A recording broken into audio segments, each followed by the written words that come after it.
we have no one other than to stand and give a rousing Sacramento State welcome to His Excellency Nana Addo Dankwa Akuffo Addo, President of Ghana.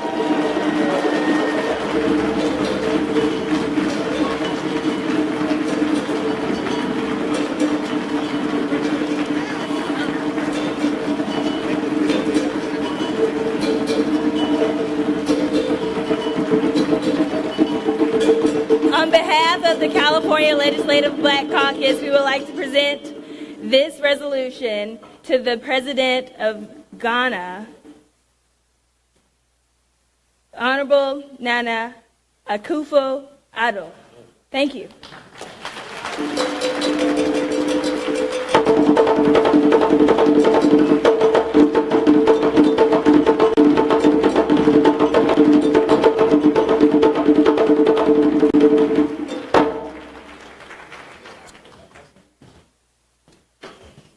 It's my pleasure to present you a special award of recognition for serving as our keynote speaker this evening. Thank you very much.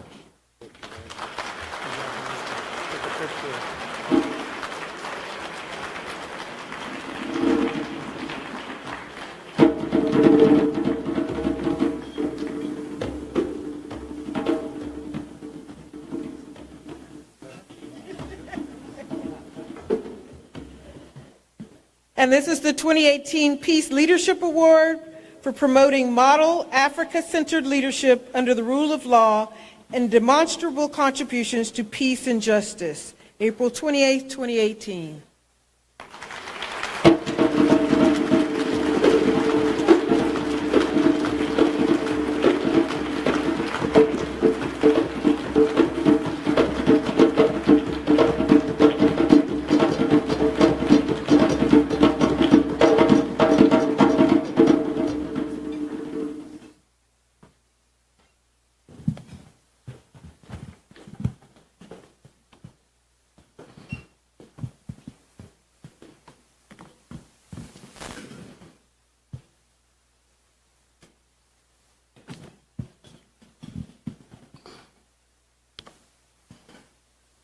President of California State University at Sacramento, Mr. Robert Nelson and Mrs. Nelson, the Director for the Center for African Peace and Conflict Resolution, Dr. Ernest Uwaizi and Mrs. Uwaizi, Ghana's Ambassador to the United States of America, deans and members of the faculty and the center, fellow Africans, distinguished ladies and gentlemen, I'm privileged and deeply honored to be here with you this evening, receiving the Africa Peace Leadership Award, launching the Africa Peace Fellows Initiative, and having the opportunity to deliver this speech, which has allowed my modest self to tread in the footsteps of some of Africa's historic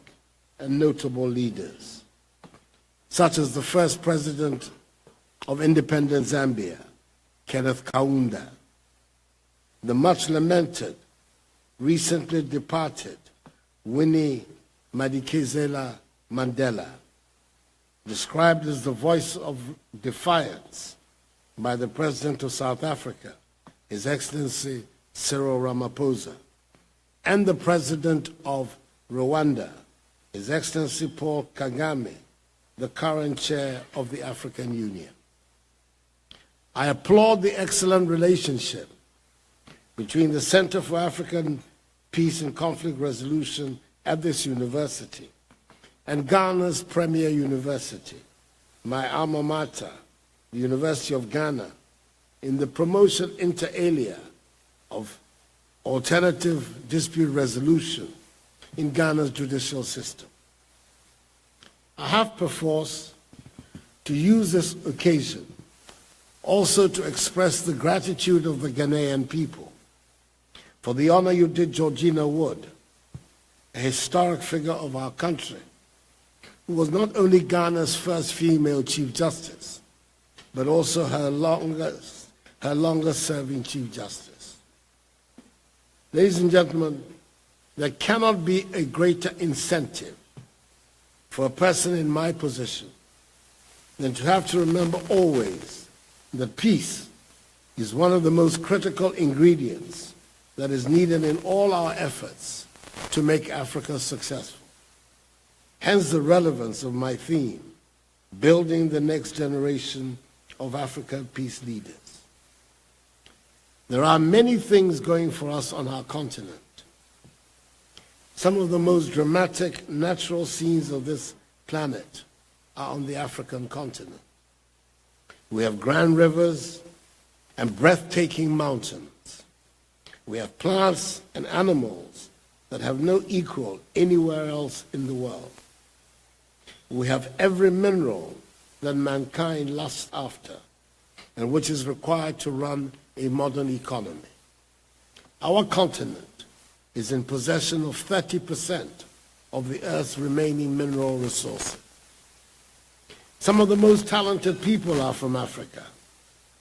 They are among the top of the class at leading schools and universities around the world. They are renowned professionals and academics. They are outstanding musicians and artists, and they are great sportsmen and women. But this most beautiful, most endowed, and most vibrant continent turns out to accommodate the poorest people on the planet. Somehow, we have not been able to translate all our abundant natural advantages into building successful states. There are, of course, and there have been a few success stories dotted across the continent. And many of us go through intermittent periods of doing relatively well. But as a group, our successes have not been widespread and consistent enough to give Africa the image of stability and prosperity.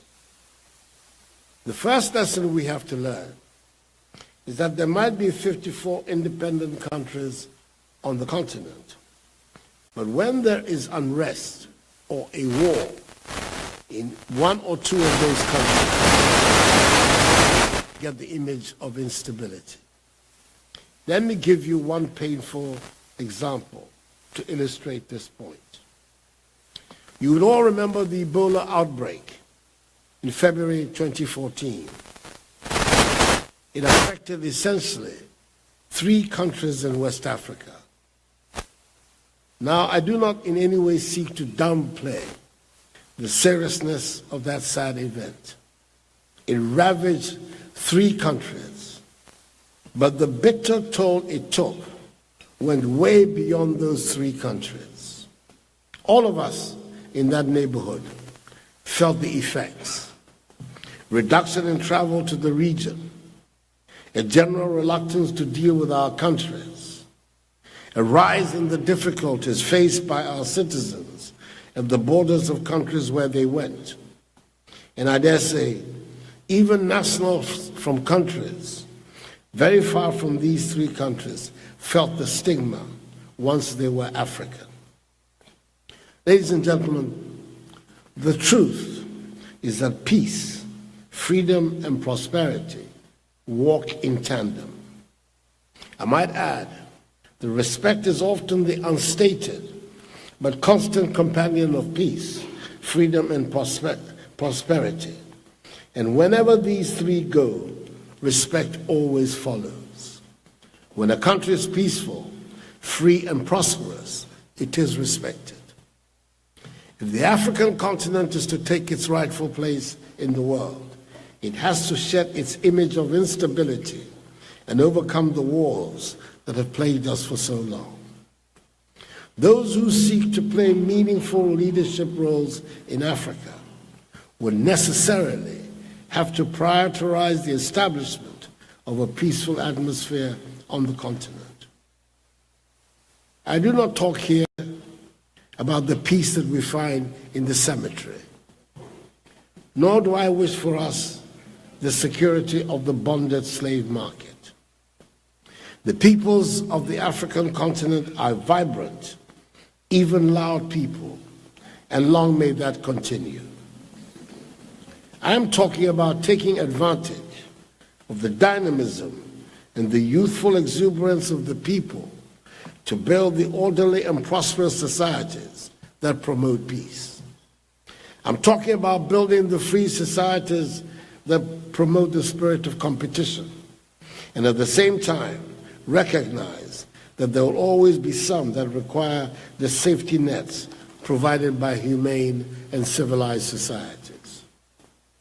It would be a good idea to look briefly at some of the issues that cause instability in many African countries. If we are able to identify clearly what causes the unrest and wars on our continent, it will be easier to find solutions.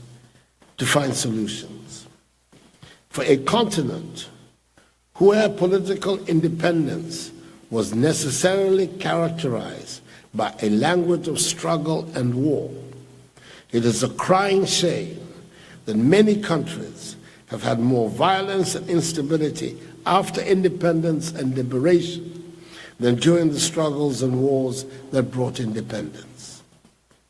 Not to put too fine a point on it, we have not got our politics right. The fights between various political groupings after independence have often turned out to be more vicious than the fight to throw out the colonialists and imperialists. Sometimes these fights have not been political at all, but have been merely the continuation or resumption of ancient feuds clothed in modern political or pseudo-ideological garb. For us in Ghana, political instability described much of the early decades of our independence, and we became notorious for sampling every and any type of political experiment. The instability was coupled with the collapse of the economy and led to the exodus from the country of many of our citizens and professionals. We have probably never still recovered from the tendency to want to leave the country as the answer to difficult situations. I'm happy to state that for the past 25 years of our Fourth Republic, we have enjoyed political stability under a multi-party constitution and the longest period of stable constitutional governance in our hitherto tumultuous history.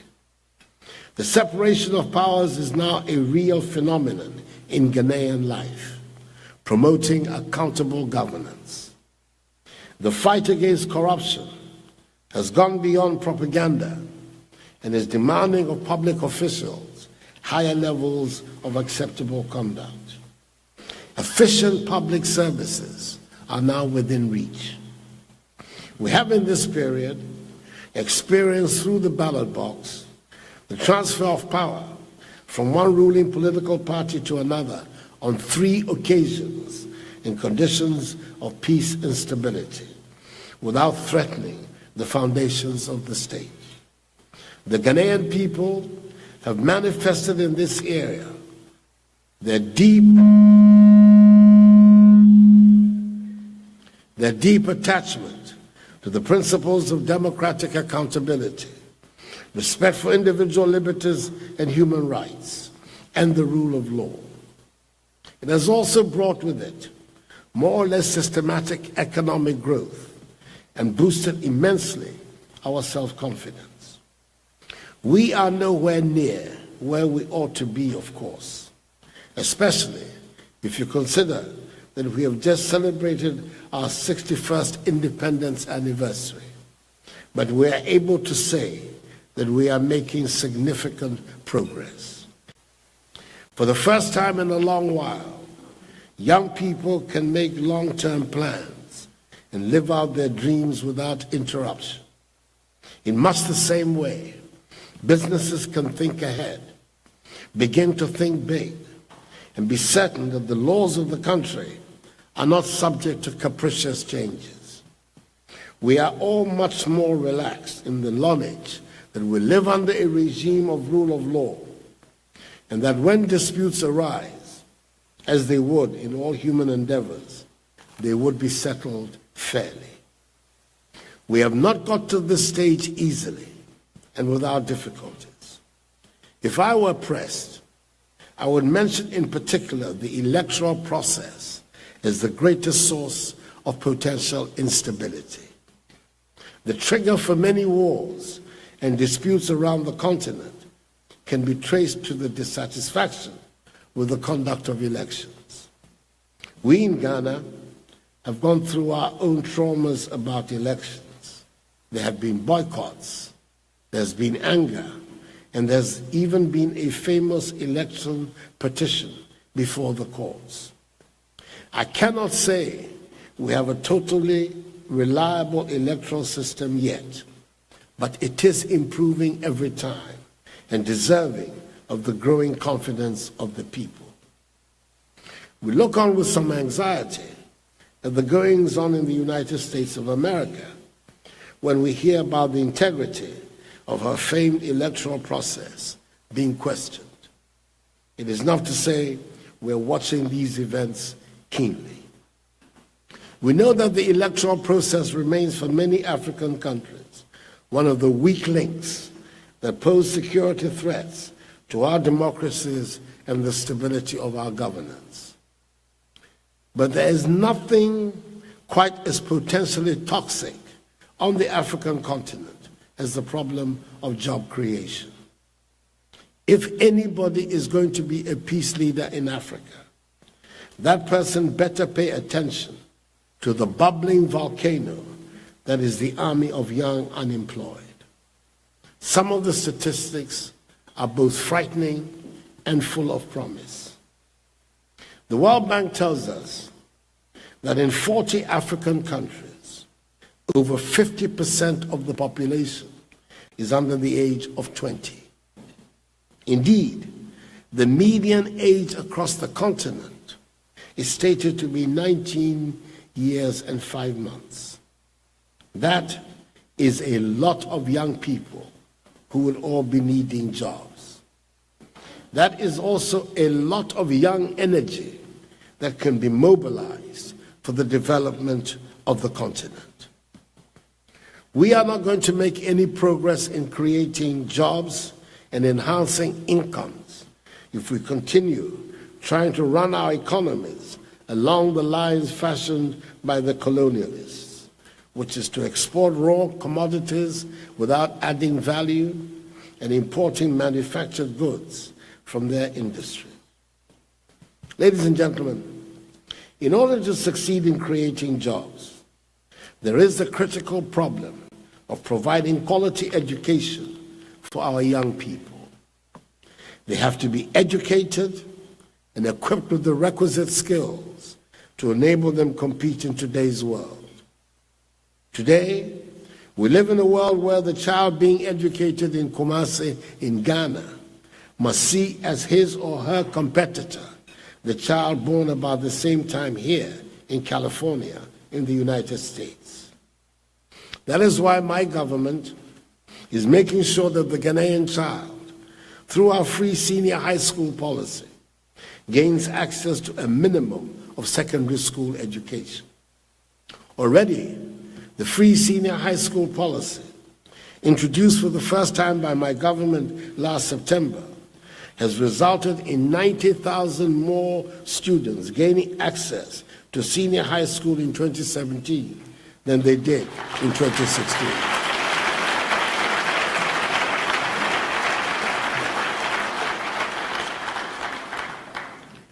We are of the firm conviction also that we shall be able to transform Ghana's economy and reduce unemployment when we pay attention to technical and vocational training. That is where the skills needed for the modern economy can be developed. Our strategy is to expand technical and vocational opportunities at both secondary and tertiary levels, and thereby strengthen the linkages between education, industry, and the world of work, as well as empower young people to deploy their skills to employ themselves and others. I said at the beginning of the speech that there was no shortage of young, talented Africans around the world. I suspect there must be quite a few here in Sacramento and in California and in the United States as a whole. There would be quite a number in Europe and Asia. And these days, I understand, quite a number in China. Many of you came to get an education.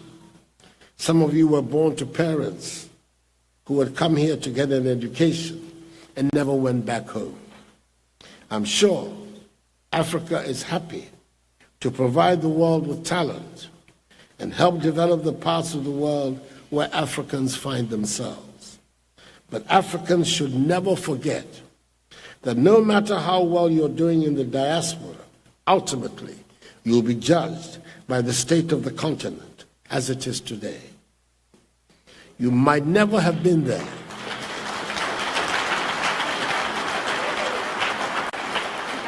You might never have been there. Or as I've heard some say, your parents might come from there, and you might consider yourself a California girl or boy. But believe me, Africa never leaves nor forgets her child.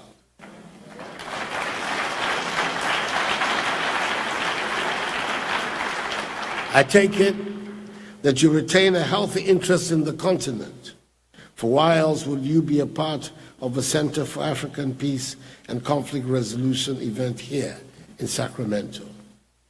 There is a lot of room for your perspectives and energies back in Africa. If you're hoping to contribute to the growth and progress of Africa, then it is important that you get to believe in and understand the continent from that context.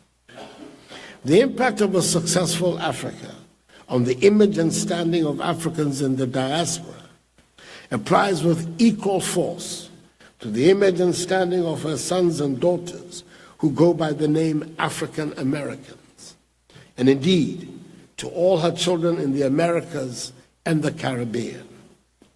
It was not an accident that the rapid growth of the independence movement on the continent in the 1950s and 60s coincided with the upsurge of the civil rights movement here in America.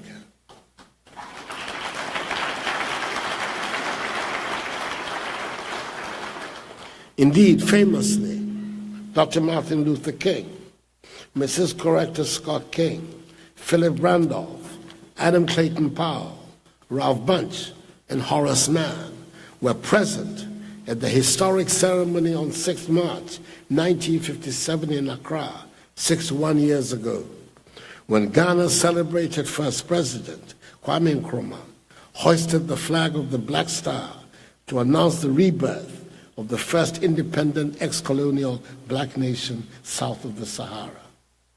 The ties between us are there for all to see. And that is why the African Union has quite properly designated Africa's descendants in the diaspora. And it is why the work of this center is so important and commendable. Long may it flourish.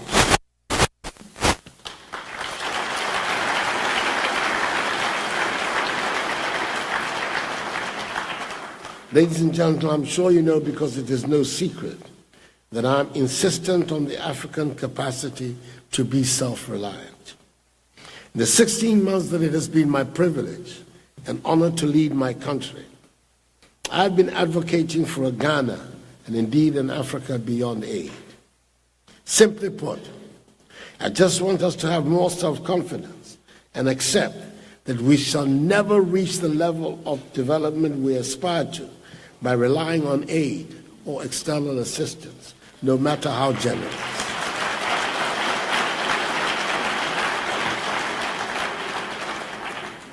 It is a mindset that I wish us to discard, a mindset of dependency and living on handouts. It is unhealthy, both for the giver and for the recipient.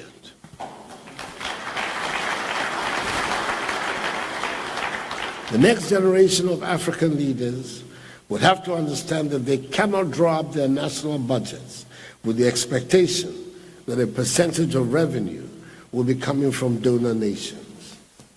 They have to appreciate and work with the reality that properly harnessed and efficiently and honestly managed, there are abundant resources on the continent to finance its own development.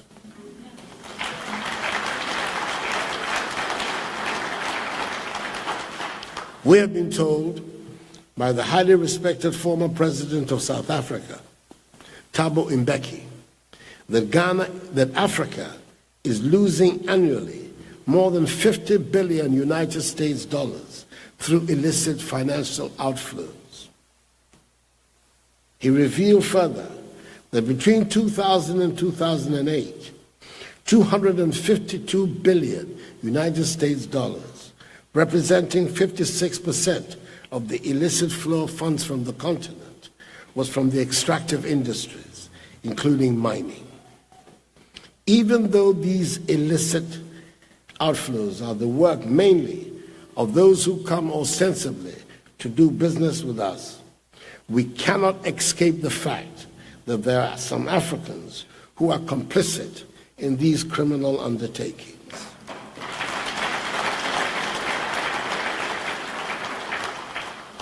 Imagine the implications of us ensuring that even 50% of these amounts remain on the continent. The next generation of African leaders would have to grow a more entrepreneurial economy in Africa to provide the basis for undertaking the urgent task of the structural transformation of African economies. The next generation of African leaders will have to move away from economies which are dependent largely on the production and export of raw materials to value-added industrial ones and stimulate greater agricultural productivity with the help of digital technology. This will accelerate economic growth, enable us to feed ourselves, and create the much-needed jobs for our youth. This process of structural transformation will be immeasurably aided by the successful implementation of the Continental Free Trade Area Agreement, which an overwhelming majority of African countries recently signed in Kigali, Rwanda, on 21st March 2018.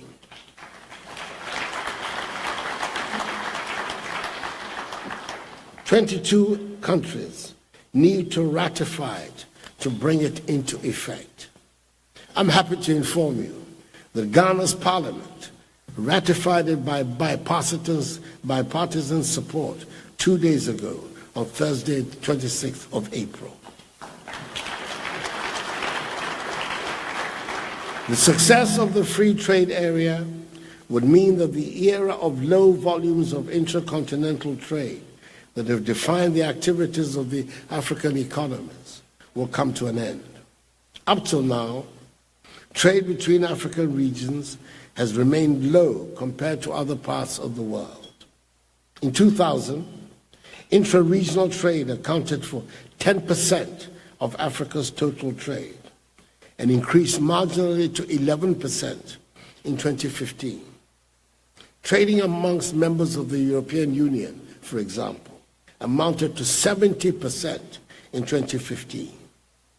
An increase in intra-regional trade in Africa is the surest way to develop fruitful relations between our respective countries.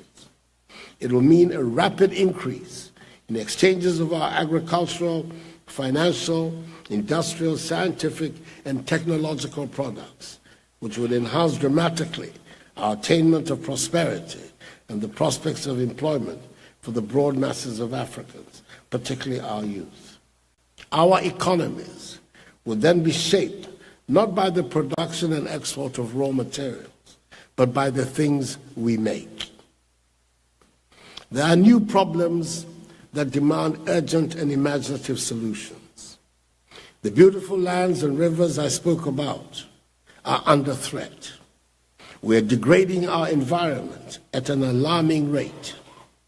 Once beautiful and thick forests have been denuded of their cover. Once majestic and awe-inspiring water bodies have been polluted, and many of the animals no longer have safe habitats. These are man-made problems and should be solved by man. The next generation of African peace leaders will have to understand that the degradation of the environment poses a threat to our very existence.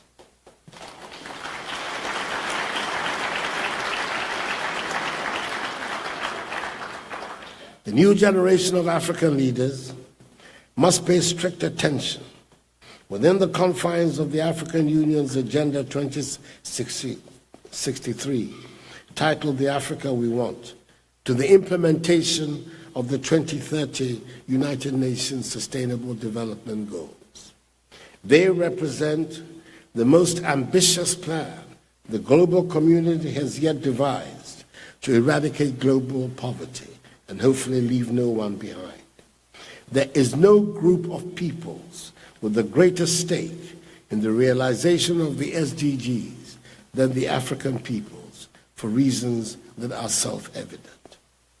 This new generation would have to accept that there would be new problems that would confront them and start turning their thoughts now to finding solutions. In a few more years, those who seek to play leadership roles in Africa would find that it is not enough to have oil and gas finds in their territories. The bigger problem would be in developing renewable energy resources. Those without answers would be dealing with conflicts. We should be ready and should be preparing the next generation of African peace leaders, not only to find answers to the many problems that bedevil the continent today, but to be ready for the unexpected and the strange. At the moment, as I've attempted to make clear, the biggest problem that we face, and which is likely to pose the biggest security threat, is pervasive poverty. We need to have peace to deal with the debilitating problem of poverty. As they say, l'argent n'aime pas le bruit. Money does not like noise. And indeed, we would all agree that where there is chaos, where there is noise, where there's unrest, you're not likely to find money or the widespread prosperity that will enable the long-suffering masses of Africans to live lives of dignity. If we are going to build prosperous countries, we should have peace, and those who would lead Africa must seek and cherish peace. I believe strongly that despite its numerous challenges, Africa is on the cusp of building a great new civilization which will unleash the considerable energies and huge potential of the African peoples, so that we will make our own unique contribution to the growth of world civilization. Before I sit down, let me congratulate my fellow awardees and wish them the best of luck. God bless Mother Africa and make her great and strong. I thank you for your attention.